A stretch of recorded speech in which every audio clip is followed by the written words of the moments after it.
On the subject that Paul, Andy and myself are struggling with, because we don't have first-hand experience, the Moose does.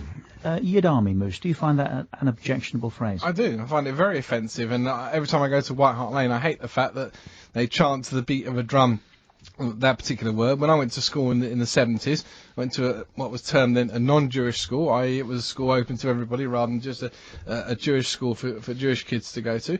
And if people stopped me in the playground or shouted at me that I was a Yid, that wasn't a term of endearment. It wasn't that 20 people were cheering me on to get across the playground or to play better at football. What about a derogatory term? Retaking the word or the use of the word though in an ironic sense? No, I don't see that at all. I mean, I hear the argument being used that it's because Spurs have a Jewish heritage and therefore that's why they use the word. I don't see that at all. There are as many Jewish people support Arsenal as support Spurs. Leyton Orient as well. Traditionally, a lot of Jewish people. Those clubs have never used that word. And you wouldn't get other derogatory words that relate in the same way to other religions being used at other grounds in the country if their fans were of that particular religious persuasion. I hate it. Every time I go there, I've mentioned it before to people at Spurs.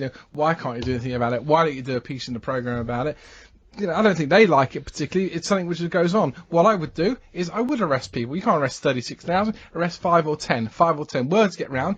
Oh, boy, so-and-so was arrested the other week for saying that word. Let's not say that. Educate people that actually it's not a word that inspires a ball down the left-hand side and Jermaine Defoe to dive at the far post and head it in. Actually, it's quite an offensive word to some people. Thank you, Moose. Thank you, Moose. Thank you very much.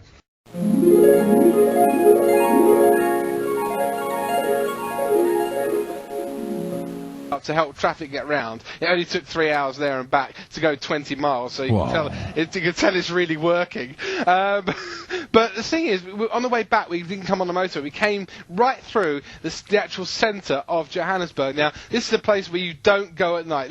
Most of Johannesburg I've been to so far is perfectly safe. Honestly, it's absolutely fantastic. The people have a smile on their faces. It's clean. It's safe. It's brilliant. Right? We came back through the centre of Johannesburg, where the old financial district used to be, past the old stock exchange in Johannesburg, and I promise you, for about half an hour, 40 minutes, we're admittedly stuck in a little bit of traffic. We drove through the centre of Johannesburg. You don't see a white face at all. You wouldn't get out of the car. That part of Johannesburg is the more dangerous part. So any fans coming over here, avoid the city centre, but you can go to any of the suburbs around Johannesburg.